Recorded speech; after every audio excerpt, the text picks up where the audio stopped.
পরিবারের যিনি কর্তা তাকে আগে নামাজি হয়ে যেতে হবে, যিনি গৃহকর্ত্রী অর্থাৎ স্ত্রী তাকেও নামাজি হয়ে যেতে হবে। এমন বহু ফ্যামিলি আছে যে ফ্যামিলির মেয়েটা স্কুলের গণ্ডি পেরিয়ে কলেজে পড়ে, বয়স তার 17, 18, 19 বছর হয়ে গিয়েছে, অথচ সে জানে না জোহরের নামাজ কয় রাকাত। এরকম লোক আছে না নাই?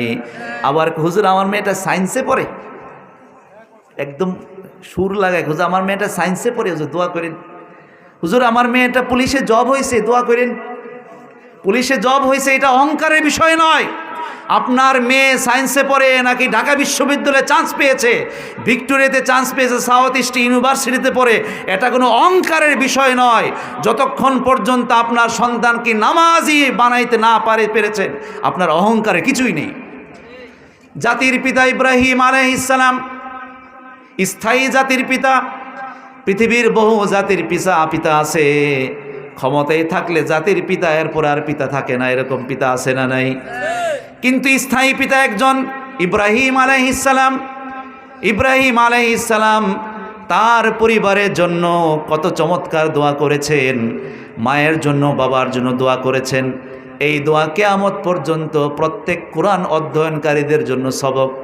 সবাই আমার সাথে পড়ুন, রব্বি জাআলনি মুকিমাস সালাতি ওয়া মিন যুররিয়্যাতি রব্বানা ওয়া তাকাব্বাল দুআ রব্বানা ইগফিরলি ওয়া লিওয়ালিদাইয়া ওয়া লিল মুমিনিনা ইয়াওমা ইয়াকুমুল হিসাব। জোরে পড়েন আমিন। নবী করিম সাল্লাল্লাহু আলাইহি ওয়াসাল্লাম সহ 6 জন নবীর নামে কুরআনুল কারীমে সূরা রয়েছে। যেমন ধরুন, প্রথম নবী হচ্ছে সূরা ইউনুস, একজন নবীর নামে সূরা। সূরা হুদ আলাইহিস সালামের নামে সূরা। সূরা ইউসুফ নবীর নামে সূরা। সূরা ইব্রাহিম আলাইহিস সালামের নামে সূরা। সূরা মুহাম্মদ আলাইহিস সালামের নামে সূরা। তারপরে সূরা নূহ আলাইহিস সালামের নামে সূরা। তো ইব্রাহিম আলাইহিস সালামের নামে একটা সূরা আছে 13 পারায়, সূরাতু ইব্রাহিম। হজরতে হাওয়া আলাইহিস সালাম এবং তার কলিজার টুকরা ইসমাইল আলাইহিস সালামকে যখন আল্লাহর আদেশে কাবার প্রান্তরে, তখনও তো কাবা হয় নাই, মরু প্রান্তরে যখন নির্বাসনে দিয়ে এসেছিলেন, আসার সময় তিনি আল্লাহ তাআলার কাছে প্রাণবন্ত এক আবেগ ঘন দোয়া করেছিলেন, লম্বা দোয়া। এর মধ্যে শেষে তিনি দোয়া করেছেন, রব্বি জাআলনি মুকিমাস সালাহ, হে আল্লাহ, হে রব, আপনি আমাকে সালাত কায়েমকারী বানান, ওমিন যুররিয়্যাতি, আমার সন্তানদেরকেও সালাত কায়েমকারী বানান, রব্বানা ওয়া তাকাব্বাল দুআ, হে আমাদের প্রতিপালক, আপনি তো দোয়া কবুলকারী।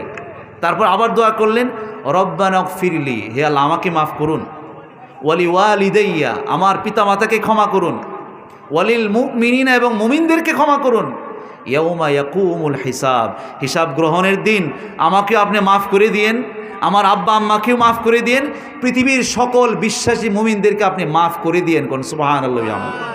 কেমন দোয়া! আমি যখন দোয়া করি অথবা আপনি যখন দোয়া করেন, আপনি দোয়াতে শুধু নিজেকেই শামিল করুন, আল্লাহ আমাকে মাফ করে দেন, আমার আব্বা আমাকে মাফ করে দেন, আমাদের বংশের লোক মাফ করে দেন, এই পর্যন্ত সীমাবদ্ধ রাখেন। আর ইব্রাহিম আলাইহিস সালাম দোয়া করলেন, হে আল্লাহ আপনি আমাকে ক্ষমা করুন, আমার পিতামাতাকে ক্ষমা করুন, তাবৎ মুমিনদেরকে ক্ষমা করুন, যেদিন আপনি হিসাব নেবেন, হিসাবের দিন সবাই আপনি মাফ করে দিন। কোন সুবহানাল্লাহ বিহামদিহি। এই কারণে সন্তান যদি নামাজি না হয়ে থাকে, যদি বলেন হুজুর তারে তো নামাজের কথা বলি, সে তো নামাজের কথা কইলে এই জায়গা মোবাইল চালাইতে, ফ্রি ফায়ার খেলতে চলে যায়, স্কুলের কথা কইলে জায়গা খেলতে, নামাজের কথা কইলে এ জায়গা বাজারে, ওই অবাধ্য সন্তানের জন্য আপনি দোয়া করবেন।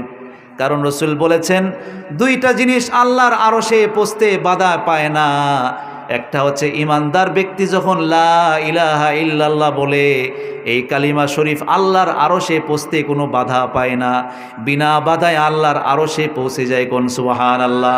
আর একটা হচ্ছে বাবার দোয়া। বাবা যদি সন্তানের জন্য সুদোয়া করে অথবা বদদোয়া যাই করে না কেন, বাবার দোয়া আল্লাহর আরশের মাঝখানে আটকায় না, সরাসরি পৌঁছে যায়।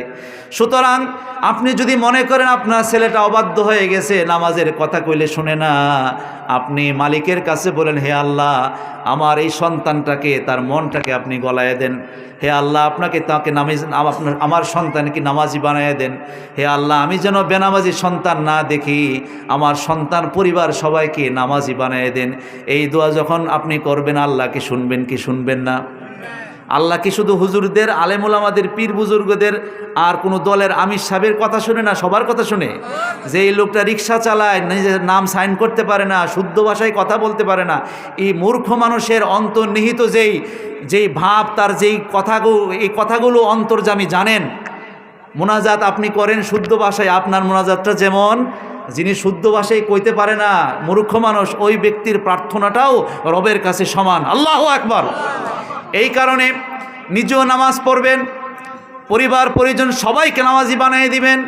দেখবেন এই ঘরে আল্লাহর রহমত বরকত বাড়তেই থাকবে, বরকত বাড়তেই থাকবে, অসুখ বিসুখ কমতে থাকবে, আর অভাব অনটন দূর করে দিবেন কে? রাসূল করিম সাল্লাল্লাহু আলাইহি ওয়াসাল্লাম, ওনার স্ত্রী আমাদের মা আম্মা জান আয়েশা রাদিয়াল্লাহু আনহা বর্ণনা করেছেন, লাম ইয়াকুনিন নবিয়্যু সাল্লাল্লাহু আলাইহি ওয়াসাল্লাম আলা শাইইন মিন নওয়াফিল আশাদ্দা তাআহুদান মিনহু আলা রাকাতাইল ফজর, রাওয়াহুল বুখারী। নবীজি যত নফল নামাজ পড়তেন, কোনো নফল নামাজে, সুন্নত নামাজে এতটুকু বেশি গুরুত্ব দিতেন না যতটুকু গুরুত্ব দিতেন ফজরের 2 রাকাত সুন্নত আদায় করার ক্ষেত্রে। বুঝছেন কথা? দিনে রাতে যত নফল মানুষ আদায় করে, আওয়াবিন বলেন, চাশতো বলেন, এশরাক বলেন, তাহাজ্জুদের নামাজ বলেন, সালাতুল হাজত বলেন, তারপর সালাতুত তাওবা বলেন, সালাতুত তাসবিহ বলেন, যত নফল সুন্নত আছে, আমাদের প্রিয় নবীজি সাল্লাল্লাহু আলাইহি ওয়াসাল্লাম কোনো নফল সুন্নতের ক্ষেত্রেও এত বেশি গুরুত্ব দিতেন না যতটুকু গুরুত্ব দিন ফজরের নামাজের 2 রাকাত সুন্নতের ব্যাপারে। কোন নামাজ বলেন তো? ফজরের, ফরজ না, সুন্নত। ফরজ তো আছেই, সুন্নত নামাজে সবচেয়ে বেশি গুরুত্ব দিতেন। সেই নবীজি আবার বলতেছেন, রাকাতাল ফজরি খায়রুম মিনাদ দুনিয়া ওয়া মা ফিহা। ফজরের 2 রাকাত সুন্নত, এটার দাম কত জানো? এই পৃথিবী এবং পৃথিবীতে যা কিছু আছে। এই যে আপনি বলতেছেন, হুজুর আমি তো এলাকায় সবচেয়ে বেশি ধনী। কেমনে ধনী? যে আমি তো একসময় গরিব ছিলাম, আমার এত এত জায়গা আছে, এত এত ব্যাংক ব্যালেন্স আছে, আমার ছেলেরা মাসে 5 লাখ 10 লাখ 20 লাখ টাকা কামাই করে, এভাবে আপনি ধনী। এভাবে ধরে আপনি একজন ধনী, সারা পৃথিবীতে কী পরিমাণ ধনী আছে। এই যে গত 3 দিন আগে না 2 দিন আগে আমেরিকার প্রেসিডেন্ট, দ্বিতীয়বারের মতো ডোনাল্ড ট্রাম্প, তিনি আবার বিজয়ী হয়েছেন। তাকে আর্থিকভাবে নির্বাচনে সহযোগিতা করেছেন ইলন মাস্ক, বিশ্বের সবচেয়ে বড় ধনী। সারা পৃথিবীতে কি পরিমাণ সম্পদ, টাকা পয়সা আছে, এত গেলে উপরিভাগ। আর মাটির নিচে, মাটির তলদেশে কি পরিমাণ খনিজ পদার্থ আল্লাহ তাআলা গোপন রেখেছেন, কিয়ামতের পূর্বে তো সব মাটি উদ্গীরণ করে দিবে। ও আখরাজাতিল আরদু আসকালাহা, মাটির নিচে যত খনিজ পদার্থ আছে, অয়েল আছে, তেল আছে, ডিজেল আছে, স্বর্ণ আছে, যত দামি দামি পদার্থ মাটি গোপন রেখেছে, সব কিয়ামতের দিন বের হয়ে যাবে। এই সারা পৃথিবীর দাম কত, এই পৃথিবীতে কত কিছু আছে। আর নবীজি বলতেছেন রাকাতাল ফজরি, ফজরের 2 রাকাত সুন্নত এই পৃথিবীতে যা কিছু আছে তার চেয়েও দামি। কোন সুবহানাল্লাহ। এই দামটা কখন বুঝবেন? যখন আপনি নামাজের স্বাদ পাবেন। যখন আপনি নামাজের স্বাদ পেয়ে যাবেন, তখন বুঝবেন যে আরে সর্বনাশ। আচ্ছা বলেন তো, যে লোক কখনো বিড়ি খায় নাই, সিগারেট পান শুরু করে নাই, ওই ব্যক্তির কাছে যদি একটা সিগারেট দেওয়া হয়, সে তো ধুমায় করে, কি দিলি রে, কি এগুলো মানুষে খায়। আর যেই লোক নিয়মিত অভ্যস্ত, বিড়ি টান না দিলে তার পায়খানা ক্লিয়ার হয় না, লেট্রিনে গিয়ে আগ দিয়ে গিয়েও বিড়ি টানে। দেখবেন পাবলিক টয়লেটগুলো বাজারে বিভিন্ন স্টেশনে দেখবেন বিড়ির ধ্বংসাবশেষ, বিড়ির পশ্চাৎদেশ বুঝেন তো? বিড়ির নিচের অংশ দেখবেন কমেডের পাশাপাশি অনেকগুলো পড়ে রয়েছে বিড়ির পশ্চাৎদেশ, অর্থাৎ বিড়ির টান দিলে নিচে দিয়ে ক্লিয়ার হয় এরকম। তো যেই ব্যক্তি কখনোই বিড়ি খায় নাই, প্রথমবারের মতো যে বিড়ি টান দেয়, সেই বিড়ি টান দিয়ে ধুমায় একদম নাকি মুখে অবস্থা টাইট, আরে বিড়ি এটা কি মানুষে খায়। আর যে নিয়মিত খায় দেখবেন যে দৈনিক 2 বক্স মানে 20টা থেকে 40টা সিগারেট দৈনিক তিনি পান করেন। ঘুম থেকে উঠে শুরু একটার পর একটা, কারণ টাকা আছে তো টানতেছে। এ বলল স্বাদের কথা। যিনি নামাজ পড়া শিখে ফেলেছেন, যিনি নামাজে স্বাদ পেয়েছেন, ওই ব্যক্তির কাছে সারা পৃথিবীর সকল সম্পদের চেয়ে 2 রাকাত নামাজ তার কাছে বেশি প্রিয়। চিল্লায় বলেন আল্লাহু আকবার। নবী করিম সাল্লাল্লাহু আলাইহি ওয়াসাল্লাম একদিন কতিপয় সাহাবীকে সাথে নিয়ে হাঁটছিলেন, পথিমধ্যে একটা কবর। তিনি জিজ্ঞাসা করলেন, এই কবরটা কার? সাহাবায়ে কেরাম বললেন, ইয়া রাসূলুল্লাহ, এই কবরটা অমুকের কবর। তখন নবীজি বললেন, এই কবরবাসীর কাছে 2 রাকাত নামাজ পড়ার সুযোগ পাওয়া সারা পৃথিবীর সকল সম্পদের চেয়ে তার কাছে দামি, কিন্তু 2 রাকাত নামাজ পড়ার পারমিশন কবরে নাই। অর্থাৎ একজন মানুষ যখন মারা যাবে, নামাজি হোক, খারাপ হোক, শয়তান হোক, যখন সে কবরে শুয়ে যাবে, ওই সময় তো আর মসজিদের আজান তার কানে যদি পৌঁছানো হয়, তবু তো নামাজের কোনো সুযোগ নাই। রসুল বলেন, এই যে মৃত ব্যক্তি কবরে আছে, যার কথা তোমরা বললে, ওই ব্যক্তির কাছে 2 রাকাত নামাজ পড়ার সুযোগ পাওয়া তোমাদের কাছে সারা পৃথিবীর সকল সম্পদ পাওয়ার চেয়ে তার কাছে ওইটা দামি। কোন সুবহানাল্লাহ। রসুল করিম সাল্লাল্লাহু আলাইহি ওয়াসাল্লাম বলেছেন, মাল্লাম ইউসাল্লি রাকাতাইল ফাজর ফালিয়ুসাল্লিহিমা বা'দামা তাতলু'ুশ শামস, রাওয়াহু তিরমিজি। যে ব্যক্তি ফজরের নামাজ পড়তে গিয়ে ফজরের 2 রাকাত সুন্নত পড়তে পারল না, জামাত শুরু হয়ে যাবে বিধায় 2 রাকাত সুন্নত পড়া হয় নাই, ওই ব্যক্তি যেন ওই 2 রাকাত নামাজ সূর্য ওঠার পরে হলেও যেন পড়ে। বুঝতেছেন কথা? ওয়াজ বোধহয় খারাপ লাগতেছে নাকি? ওয়াজ কি খারাপ লাগতেছে? আসল ওয়াজ কিন্তু এটাই। আপনি যত যাই করেন না কেন, আগে নামাজ হচ্ছে আপনার একটা বিল্ডিংয়ের ফাউন্ডেশন। নামাজ যদি ঠিক হয়, বাকি যত কাজ আছে সকল কাজ সুন্দর করে দিবেন কে? রাসূল করিম সাল্লাল্লাহু আলাইহি ওয়াসাল্লাম বলেছেন, যে ব্যক্তি ফজরের 2 রাকাত সুন্নত পড়তে পারে নাই, ওই ব্যক্তি যেন সূর্য ওঠার পরেও 2 রাকাত সুন্নতটা আদায় করে নেয়। তারপরে নবীজি বললেন, লা সলাতা বা'দা সুবহি হাত্তা তারতাফিআ আশ-শামস, ফজরের পরে কোনো নামাজ নাই সূর্য ওঠার আগ পর্যন্ত। যখন ফজর নামাজ আপনি পড়ে ফেললেন, এরপর আর কোনো নফল নাই যতক্ষণ সূর্য না ওঠে। ওয়ালা সলাতা বা'দাল আসরি হাত্তা তাগিবা আশ-শামস, আর আসরের নামাজের পরে মাগরিবের আগ পর্যন্ত, সূর্য ডোবার আগ পর্যন্ত কোনো নামাজ নাই। 2টা সময় কোনো নামাজ নাই। একটা হচ্ছে যখন আপনি ফজর নামাজ পড়ে ফেলেছেন, সূর্য এখনও ওঠে নাই, সূর্য ওঠার আগ পর্যন্ত কোনো নামাজ নাই। সূর্য ওঠার পরে যখন সূর্য একটু উঠে গেল, কেউ বলেন 11 মিনিট, কেউ বলেন 23 মিনিট, যাই বলেন, সূর্য ওঠার পরে আপনি এশরাকের নামাজ পড়েন, সলাতুদ দুহা বলেন, সলাতুজ জাওয়াল বলেন, চাশতের নামাজ বলেন, সেগুলো পড়তে পারবেন। আর আসরের নামাজ পড়ে ফেলেছেন, মাগরিবের আগে আর কোনো নামাজ নাই, যে 2 রাকাত নামাজ পড়ি না, ওই সময় নামাজ পড়া মাকরুহ। রাসূল করিম সাল্লাল্লাহু আলাইহি ওয়াসাল্লামের সাহাবী আবু হুরায়রা রাদিয়াল্লাহু আনহু বর্ণনা করেছেন, আন্নান নাবিয়্য সাল্লাল্লাহু আলাইহি ওয়াসাল্লাম ক্বরা ফি রাকাতাইল ফজর কুল ইয়া আইয়ুহাল কাফিরুন ওয়া কুল হুয়াল্লাহু আহাদ। নবীজি ফজরের 2 রাকাত সুন্নত যখন পড়তেন, প্রথম রাকাতে কুলিয়া সূরা পড়তেন, দ্বিতীয় রাকাতে কুল হুয়াল্লাহু সূরা পড়তেন। যাদের কান আছে আর শুনছেন, মনোযোগ দিয়ে বলেন তো, ফজরের নামাজে নবীজি প্রথম রাকাতে কোন সূরা পড়তেন? কুলিয়া আইয়ুহাল কাফিরুন, দ্বিতীয় রাকাতে কুল হুয়াল্লাহ। এটা কিন্তু বাধ্যতামূলক না। যদি আপনি চান যে আমাদের নবীজি ফজরের 2 রাকাত সুন্নতে এই 2টা সূরা পড়তেন, আমিও পড়ব, এটা আপনার জন্য মুস্তাহাব হয়ে যাবে, আপনি পড়বেন। প্রথম রাকাতে কুলিয়া, দ্বিতীয় রাকাতে কুল হুয়াল্লাহ সবসময় নবীজি পড়তেন। আবার আয়েশা রাদিয়াল্লাহু আনহা বলেন যে, কানা লা ইয়াদউ আরবাআন ক্বাবলা যুহরি ওয়া রাকাতাইন ক্বাবলা সলাতিল গাদাতি, রাওয়াহু আবু দাউদ।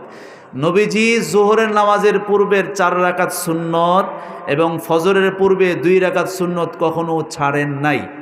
আমাদের অনেক মুসল্লি এমন আছে, জামাতে নামাজ পড়ে ঠিক, কিন্তু সুন্নতের ক্ষেত্রে তারতম্য করে না, মনে করে সবগুলো সুন্নতই বোধহয় আসরের 4 রাকাত সুন্নতের মতো। বুঝাইতে পারি না বোধহয়। অনেক মুসল্লি আছে জামাতে নামাজ পড়ে ঠিক আছে, কিন্তু সুন্নতের ব্যাপারে একটু অবহেলা আছে। সে মনে করে যে সবগুলো সুন্নতই বোধহয় আসরের এশার 4 রাকাত সুন্নতের মধ্যে, সুন্নতে জায়েদা মনে হয়। এই কারণে ওই লোকটা কি করে, জোহরের সময় ওই সুন্নত পড়ে না, এশারের সময়ও সুন্নত পড়ে না, পড়লেও পড়ছে, না পড়লেন না, এরকম না। 5 ওয়াক্ত নামাজের সবগুলো সুন্নতের মান এক নয়। সবচেয়ে বেশি গুরুত্বপূর্ণ যে সুন্নত, সেই সুন্নত হচ্ছে ফজরের 2 রাকাত সুন্নত। এটা রসুল কখনোই ছাড়তেন না। তারপরে গুরুত্বপূর্ণ সুন্নত হচ্ছে জোহর নামাজের পূর্বে 4 রাকাত সুন্নত, পরের 2 রাকাত সুন্নত। তারপরে গুরুত্বপূর্ণ সুন্নত হচ্ছে মাগরিবের নামাজের পরের 2 রাকাত সুন্নত। এরপরে গুরুত্বপূর্ণ সুন্নত হচ্ছে এশার নামাজের পরের 2 রাকাত সুন্নত। এগুলো হচ্ছে সুন্নতে মুআক্কাদা। আর আসরের নামাজের পূর্বে যে 4 রাকাত সুন্নত আছে, এশার নামাজের পূর্বে যে 4 রাকাত সুন্নত আছে, এগুলো সুন্নতে জায়েদা অথবা গায়রে মুআক্কাদা। পড়লে সওয়াব হবে, না পড়লে গুনাহ নাই। রাসূল করিম সাল্লাল্লাহু আলাইহি ওয়াসাল্লাম বলেছেন, কিয়ামতের দিন সর্বপ্রথম বান্দার হিসাবটা শুরু হবে নামাজ দিয়ে। তার হিসাবটা শুরু হবে নামাজের হিসাব। আপনি মুসলমান হয়েছেন, আপনি আল্লাহর কাছে মুসলমান হিসেবে উপস্থিত হয়েছেন, মুসলমানদের সারিতে দাঁড়িয়েছেন, আপনার জন্ম নিবন্ধন মুসলমান, কিয়ামতের দিন মুসলমানদের সারিতে দাঁড়িয়েছেন। আপনি যখন রিপোর্ট জমা দিবেন, অর্থাৎ আমল নামা, তখন আমল নামাতে দেখা হবে নামাজের হিসাবটা। আপনার বয়স কত? বয়স এত। নামাজ ফরজ হয়েছে কত বছর বয়স থেকে? এত বছর বয়স থেকে। হায়াত পাইছে কত বছর? এত বছর। এত বছরে প্রত্যেক দিন কত ওয়াক্ত নামাজ হয়? এত ওয়াক্ত নামাজ হয়। এই হিসাব পাই টু পাই প্রত্যেক ওয়াক্তের, প্রত্যেক দিনের, প্রত্যেক মাসের, প্রত্যেক বছরের হিসাব যখন এই ফরদ নামাজ টানা হবে, তখন দেখা যাবে আপনার অনেক সময় ফরজ নামাজ কাজা হয়ে গেছে। অথবা নামাজ শুরু করেছেন বয়স্করা, কম বয়সে নামাজের হাকিকত বুঝেন নাই, 40 বছর বয়সে নামাজ শুরু করেছেন, অনেক ফরজ নামাজ কাজা আছে। তখন আল্লাহ তাআলা বলবেন, হে ফেরেশতারা, দেখো তার কোনো সুন্নত নফল আছে কিনা। যদি থাকে তখন ওই ফরজের শূন্য স্থানগুলো সুন্নত দিয়ে, নফল দিয়ে পূরণ করা হবে। কোন সুবহানাল্লাহ বিহামদিহি। কিন্তু যদি আপনি শুধু ফরজ পড়েন, সুন্নতগুলো যদি বাদ দেন, তাহলে তো আপনি পুঁজিহারা, পুঁজি কম আপনার। এই কারণে ফরজের পাশাপাশি সুন্নতের দরকার আছে না নাই? আপনি যত বেশি নওয়াফিল পড়বেন, নফল নামাজ যত বেশি পড়বেন, আপনার শান, মান, মর্যাদা আল্লাহ তাআলার কাছে তত বেশি বাড়তেই থাকবে। রাসূল করিম সাল্লাল্লাহু আলাইহি ওয়াসাল্লাম বলেছেন, ইদা উকিমাতিস সালাতু ফালা সালাতা ইল্লাল মাকতুবা। যখন ফরজ নামাজের একামত শুরু হয়ে যায়, মুসল্লি অর্থাৎ মুয়াজ্জিন যখন কদ কামাতিস সালাহ একামত দিয়ে দেয়, তখন ফরজ নামাজ ছাড়া আর কোনো নামাজ নাই। অর্থাৎ আপনি মসজিদে গিয়েছেন সুন্নত পড়বেন নিয়ত করেছেন, হঠাৎ করে শুনতে পেলেন মুয়াজ্জিন একামত দেওয়া শুরু করেছে, ওই সময় কোনো সুন্নত নাই, আপনাকে ফরজ নামাজে জামাতে উপস্থিত হয়ে যেতে হবে। তবে ফজরের সুন্নতের ব্যাপারে হানাফি ফকিহগণ 2টা মত দিয়েছেন, যে মসজিদে যদি বারান্দা থাকে, মুসল্লি যদি 2 রাকাত সুন্নত পরেও যদি জামাত পায়, অন্তত 1 রাকাতও যদি পায়, তাহলে মসজিদের কোনায় অথবা বারান্দায় গিয়ে ফজরের 2 রাকাত সুন্নত পড়ে তারপরে সে জামাতে অংশগ্রহণ করার সুযোগ আছে। কিন্তু অন্য মাযহাবে এই বক্তব্যে সমর্থন করা হয় নাই। যেহেতু আমরা সবাই হানাফি মাযহাবের অনুসারী, ফজরের সময় যদি গিয়ে দেখে মসজিদে জামাত শুরু হয়ে যাবে, সময় আছে 30 সেকেন্ড অথবা 1 মিনিট, আপনি সুন্নত পড়তে গিয়ে রাকাত পাবেন, অন্তত 1 রাকাত হলেও পাবেন, তাহলে আপনি সুন্নতটা বারান্দায় কোনায় বসে নামাজটা পড়া তারপর আপনি জামাতে শরীক হবেন। কিন্তু জোহর, আসর, মাগরিব, এশা অন্য কোনো নামাজের ওয়াক্তে যখন একামত শুরু হয়ে যায়, তখন আর কোনো নামাজ নাই, ফরজ নামাজে শুরু হয়ে যায়। রাসূল করিম সাল্লাল্লাহু আলাইহি ওয়াসাল্লামের স্ত্রী আমাদের মা হাফসা রাদিয়াল্লাহু আনহা বর্ণনা করেছেন, আরবাউন লাম তাকুন ইয়াদাউহুন্না নবী সাল্লাল্লাহু আলাইহি ওয়াসাল্লাম, নবীজি 4টি কাজ কখনো পরিত্যাগ করেন নাই। 1 নাম্বার হচ্ছে সিয়াম আশুরা, আশুরার রোজা, অর্থাৎ মুহররম মাসের 10 তারিখের রোজা, এটা নবীজি কখনো ছাড়েন নাই। 2 নাম্বার হচ্ছে ওয়ালা আশরু, জিলহজ মাসের প্রথম দশকের রোজা। 3 নাম্বার হচ্ছে ওয়া সালাসাতু আইয়ামিন মিন কুল্লি শাহর, প্রত্যেক আরবি চাঁদের, আরবি মাসের 13, 14, 15 এই 3 দিন তিনি রোজা কখনো ছাড়েন নাই। আর 4 নাম্বার হচ্ছে ওয়া রাকাতানি ক্বাবলাল ফাজরি, রাওয়াহুন নাসাই, ফজরের পূর্বে 2 রাকাত সুন্নত নবীজি কোনোদিন ছাড়েন নাই। কোন সুবহানাল্লাহ। একবার আসর নামাজের পরে নবীজি নামাজ পড়তেছেন, তখন নবীজির একজন স্ত্রী জিজ্ঞাসা করলেন, হুজুর এখন কোন নামাজ পড়েন? আপনি না বলছেন আসরের পরে কোনো নামাজ না, আপনি নিজেই নামাজ পড়তেছেন। তখন নবীজি বললেন যে আজকে জোহরের নামাজের সুন্নতটা আমি পড়তে পারি নাই, অমুক গোষ্ঠীর একটা মেল ছিল, দরবার, ওই দরবারে যাওয়ার কারণে আমি সুন্নতটা পড়তে পারি নাই, এই কারণে আসরের পরে আমি সুন্নতটা পড়তেছি। তার মানে হুজুর সাল্লাল্লাহু আলাইহি ওয়াসাল্লাম সুন্নতের প্রতি এত বেশি তাকিদ দিয়েছেন এবং এত বেশি গুরুত্ব সহকারে আদায় করেছেন যে নবীজি অন্য কাজে ব্যস্ত থাকলে পরবর্তী সময়ে সুন্নতের কাজাটাও তিনি আদায় করতেন। সুবহানাল্লাহিল আযীম। আপনি আল্লাহ তাআলার কাছে প্রিয় হবেন শুধু ফরজ দিয়ে তো ভাই প্রিয় হওয়া যাবে না। অর্থাৎ ফরজ মানে হচ্ছে হাজিরা। ফরজ নামাজটা হচ্ছে হাজিরা দিলেন আপনি, আপনার ফরজ ছিল, আপনি উপস্থিত হইলেন, লাব্বাইক দিয়ে গেলেন, শেষ। কিন্তু যদি আপনি আল্লাহর ঘনিষ্ঠ হতে চান, প্রিয় হতে চান, আপনি যদি আল্লাহ তাআলার মাহবুব হতে চান, আপনাকে ফরজের পাশাপাশি ওয়াজিব, সুন্নত, নফল, মুস্তাহাব এগুলো যত বেশি পড়বেন, যত বেশি আদায় করবেন, ততই আপনি আল্লাহ তাআলার নৈকট্য হাসিল করবেন। তখন আপনি আল্লাহ তাআলার দরবারে দোয়া করতে দেরি, দোয়া কবুল হইতে দেরি নাই। চিল্লায় বলেন আল্লাহু আকবার। সম্মানিত বন্ধুগণ, রাসূল করিম সাল্লাল্লাহু আলাইহি ওয়াসাল্লাম বলেছেন, লাউ ইয়ালামুনা মা ফিল আতামা ওয়াস-সুবহি লাআতাউহুমা ওয়ালাউ হাবওয়ান। লোকেরা যদি এশা এবং ফজরের নামাজের ফজিলত জানতো, তাহলে হেঁটে হেঁটে যদি মসজিদে আসতে অক্ষম হতো, হামাগুড়ি দিয়ে হলেও তারা মসজিদে উপস্থিত হইতো। আর এখন এশার নামাজের সময় মসজিদে বড়জোর মুসল্লি, অনেক মসজিদে, আপনাদের মসজিদের খবর তো আমি জানি না, এমন অনেক মসজিদ আসে এশারের সময় 5 জন, 7 জন, 8 জন, 9 জন, তাও 50 বছরের বেশি বয়স, যখন আর পাপ করার কোনো বয়স নাই। চাইলেও সিনেমা একটা দেখতে পারবে না, চাইলেও শয়তানি করতে পারবে না, অসল মাল। এই কিছু আপনারা রাগ করে না কিন্তু, এমন অনেক মানুষ আছে যে আসলে পাপ করলেও পারবে না, চাইলেও শয়তানি করতে পারবে না। এরকম কিছু যারা কোমরটা সোজা করতে পারে না, চেয়ারে বসে নামাজ পড়া লাগে, এরকম কিছু বৃদ্ধ মানুষেরা, এই 50, 60, 70, 80 বছর বয়স্ক মানুষেরা নামাজ পড়ে কষ্ট করে। আর যুবক ভাইয়েরা মসজিদে যায় না। যে সমাজে যুবক নামাজি না, যে সমাজে যুবকরা মসজিদ দখল করে না, ওই সমাজে ভাই আর যাই হোক বিল্ডিং তুলতে পারবা, কিন্তু অন্তত শান্তি আনতে পারবো না। চিল্লায় বলেন ঠিক কিনা? মুরব্বীদের পাশাপাশি প্রত্যেক যুবক, প্রত্যেক কিশোরকে নামাজি হয়ে যেতে হবে, মসজিদের কাতারগুলোকে ভরে ফেলতে হবে সবার। তাইলে এই মুরব্বীদের দোয়া তোমাদের উপর পড়বে, তোমাদের দোয়া মুরব্বীদের জন্য কাজে লাগবে।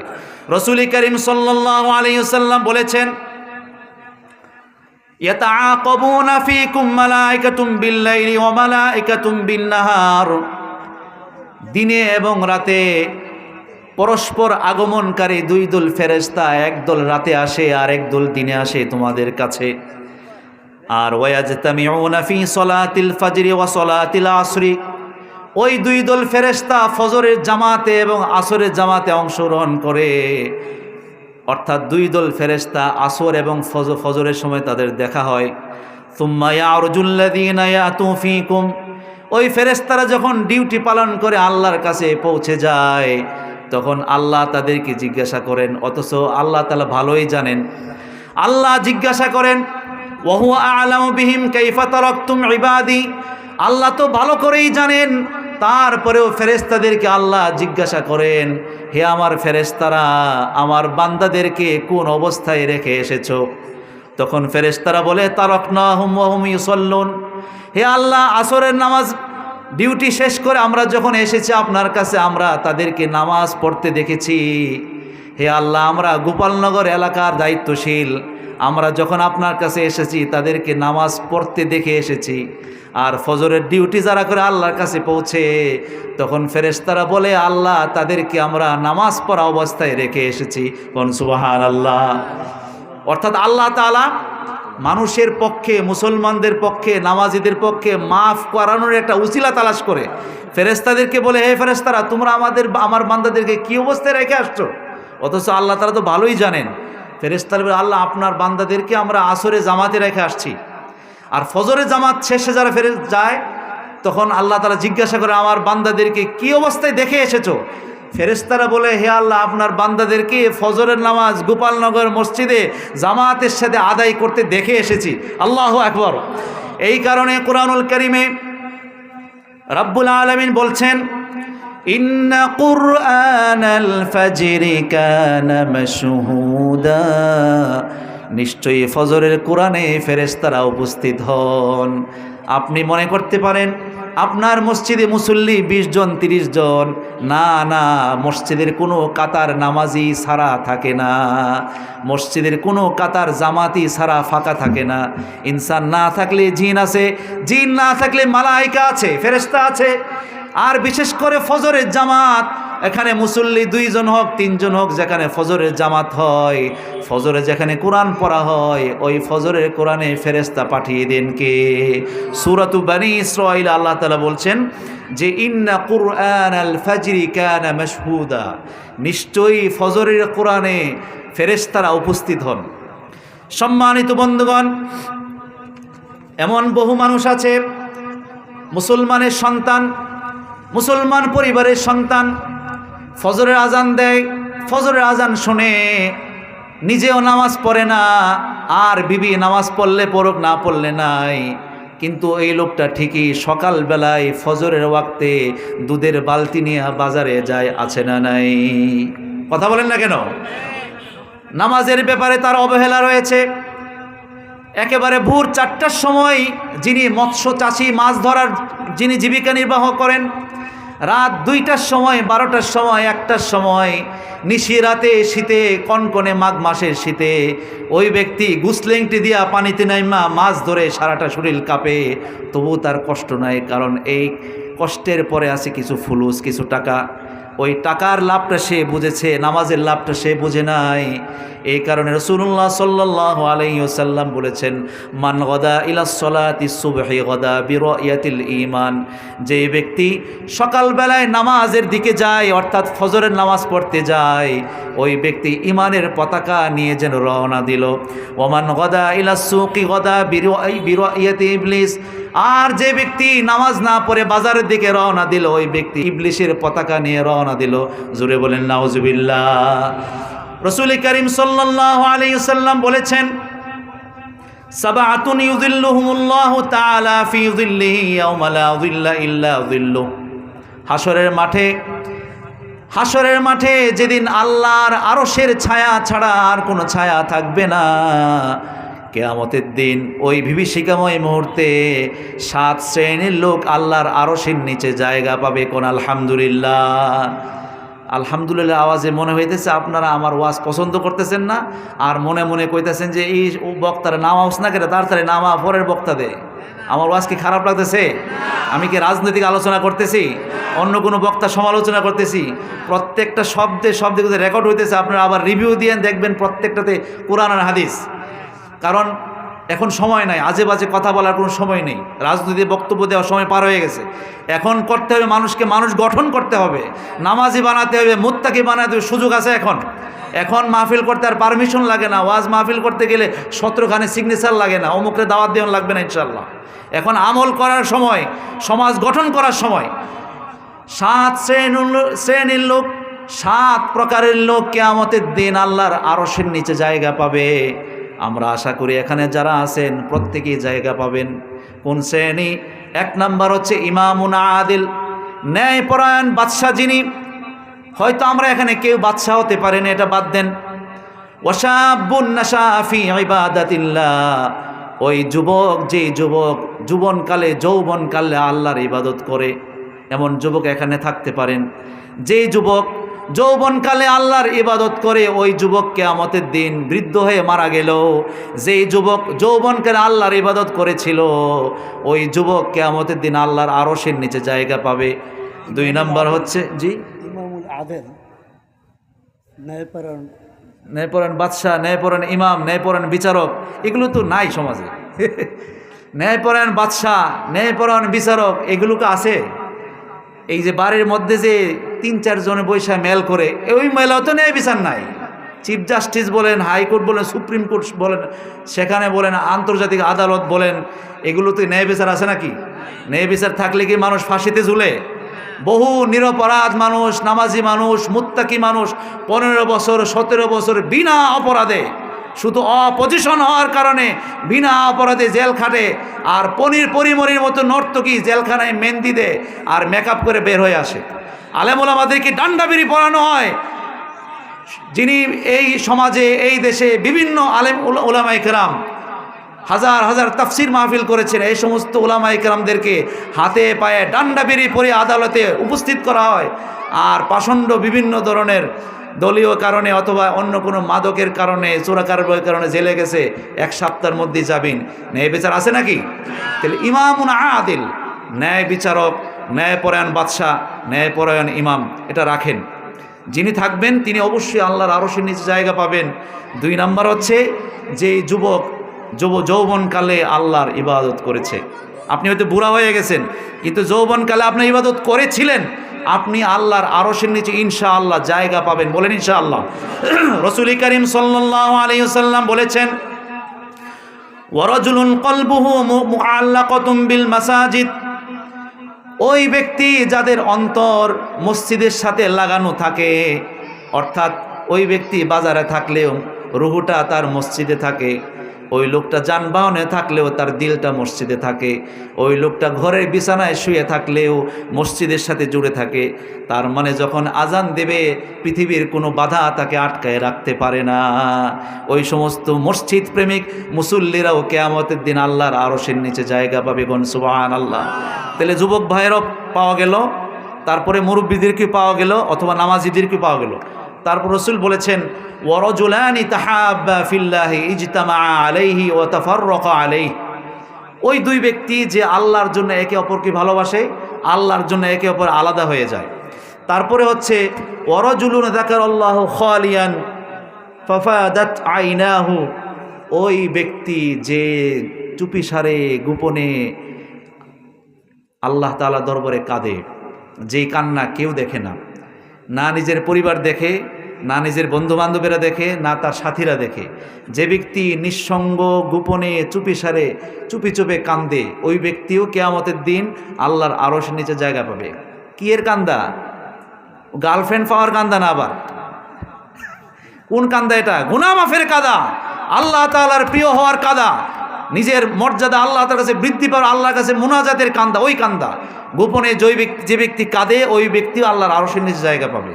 তারপর রাসূল বলেছেন, ওয়ারাজুলুন দাআতহু ইমরাআতা যাতা মানসাব ওয়া জামালিন ফাকালা ইন্নী আখাফুল্লাহ, কোনো সমাজের প্রতিষ্ঠিত উচ্চ বংশীয়া কোনো রমণী, কোনো মেয়ে যদি কাউকে খারাপ কাজের অফার দেয়, কুপ্রবৃত্তি চরিতার্থ করার জন্য কাউকে আহ্বান জানায়, জিনা করার জন্য আহ্বান জানায়, আর ওই যুবক ওই ব্যক্তি বলে ইন্নী আখাফুল্লাহ, আমি আল্লাহকে ভয় করি, আল্লাহকে ভয় করি, এই চিন্তা নিয়ে ওই অফার সে প্রত্যাখ্যান করে, ওই ব্যক্তি বা ওই যুবক কিয়ামতের দিন আল্লাহর আরশের নিচে জায়গা পাবে। কোন সুবহানাল্লাহ বিহামদি।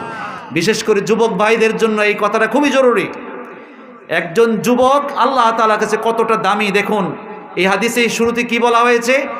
ওই যুবক, যেই যুবক যৌবনকালে আল্লাহর ইবাদত করেছে।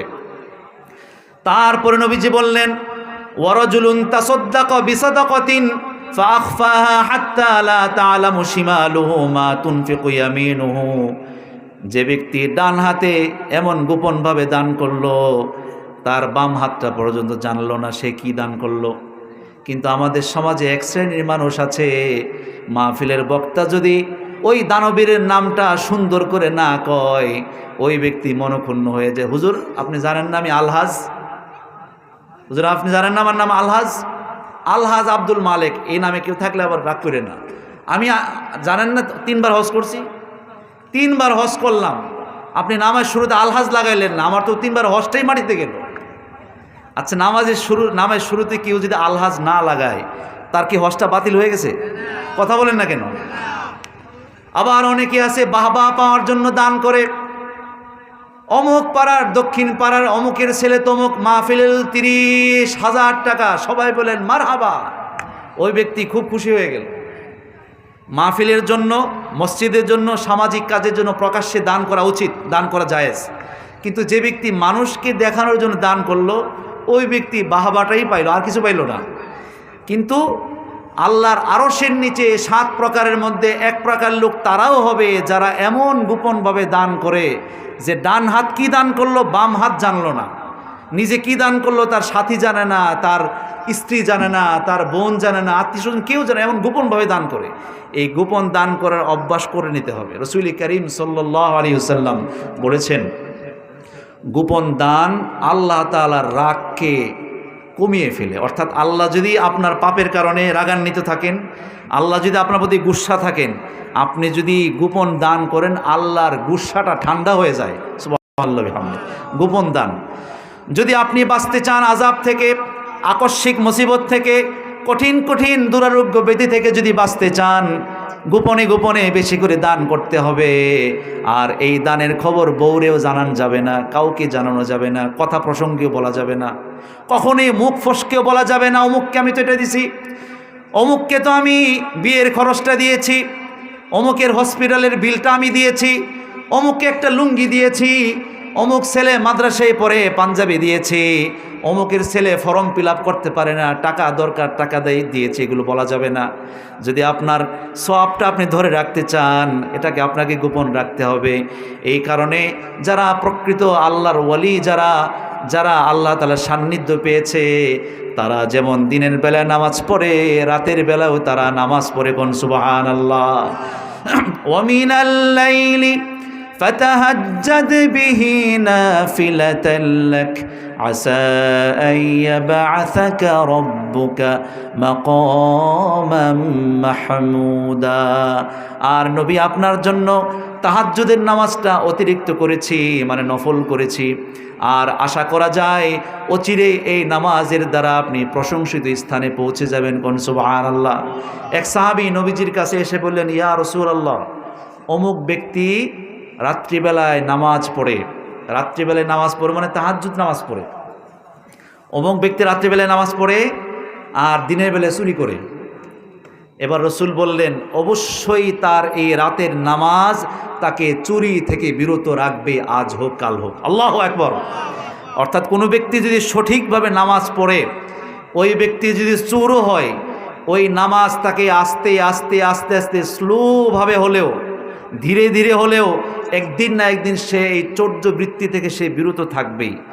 আর যারা নামাজটা যাদের ফ্যাশন, নামাজটা যাদের ভূষণ, নামাজকে যারা তাদের অপকর্মকে আড়াল করার জন্য নামাজকে ব্যবহার করে, যেমন দেখুন এই যে আপনার কি বলে দৌলতদিয়া যে পতিতালয় আছে, এবং বাংলাদেশের বিভিন্ন যেখানে যেখানে আবাসিক হোটেল আছে, ওখানে যে সমস্ত যৌনকর্মীরা আছে, এরা কিন্তু সবাই বোরকা পরে। কি পরে? বুঝেন নাই কথা? বোরকা আবার নর্মাল বোরকা না, কালো বোরকা, আবার অনেকে হাত পায়ে মোজাও পরে। এটা কি জন্য পরে? সে যে পাপিষ্ঠ, সে যে একজন জিনাকারিনী, এটা যেন মানুষ প্রথম দেখাতেই সে ধরা যেন না পড়ে, এজন্য তার পাপকে আড়াল করার জন্য এই বোরকা পরে আকাম করতে যায়। এমন বহু মানুষ আছে নামাজ পড়ে মানুষকে দেখানোর জন্য। সামনের কাতারের মুসল্লি 1 নম্বর সুদখোর, সামনের কাতারে ইমামের বরাবর দ্বারা 1 নম্বর ঘুষখোর বিভিন্ন সমাজে আছে না নাই? এই কারণে যে ব্যক্তি নামাজও পড়ে চুরিও করে, নামাজও পড়ে ক্ষেতের আইল ঠেলে নিজের ক্ষেতটা বাড়ায়। আচ্ছা বলেন তো, আপনার একখানি ক্ষেত, শুনতেছেন কথা, এই একখানি ক্ষেতের এই যে চতুর মাথা, আপনি যদি চিন্তা করেন যে প্রত্যেক বছর কোদাল দিয়ে একটু একটু করে যদি ভিতরে নেন, তাইলে মনে করেন যে আপনার রিজিক বাড়বো না? রিজিক বাড়বে না তো, রিজিক বাড়বে না। রিজিক তো জমিন থেকে আসে না, রিজিক তো উপর থেকে আসে। আপনি এই চিন্তা করেন যে প্রত্যেক বছর আধা ইঞ্চি করে যদি আমার ক্ষেতটা বড় হয়, তাহলে তো 1 কেল ধান বেশি হবে। এক সিরিয়ালে অনেকগুলো ধান বেশি হইব না? না, ধান বেশি হবে না। তো ধানকে আপনি বেশি করতে পারবেন নাকি?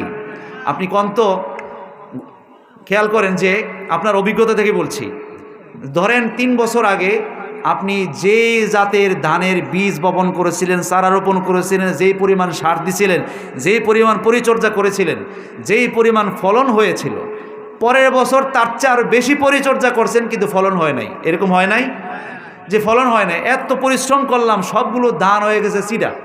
তো রিজিকটা কে দিল? রিজিকটা কে বরাদ্দ করলো? এই কারণে যদি আপনি নামাজও পড়েন, নিজের ক্ষেত প্রত্যেক বছর কোদাল দিয়া লাঙ্গল দিয়া কাইটটা নিজের ক্ষেতটাকে বড় করেন, ক্ষেতের লাইল এমন চিপা করছেন হাইটটা যাওয়ান যায় না, ফাড়াটা দিলেই ডাইবা যায়। এই কাম যদি করেন, বুঝতে হবে আপনি নামাজ পড়েন মানুষকে দেখানোর জন্য। নামাজও যদি পড়েন আর সমাজে নেতৃত্ব দিতে গিয়ে, সর্দারি করতে গিয়ে, মেল করতে গিয়ে যদি ঘুষের পাল্লায় পড়ে যান, স্বজন প্রীতির পাল্লায় পড়ে যান, নিজের আত্মীয় স্বজনের দিকে মনটা যদি ঝুঁকিয়ে দেন, বিচার করতে গিয়ে যদি অবিচার করেন, তাহলে মনে রাখবেন আপনি নামাজ পড়েন না, নামাজ না, এটা মানুষকে দেখানোর জন্য নামাজ। চিল্লায় বলেন ঠিক কিনা?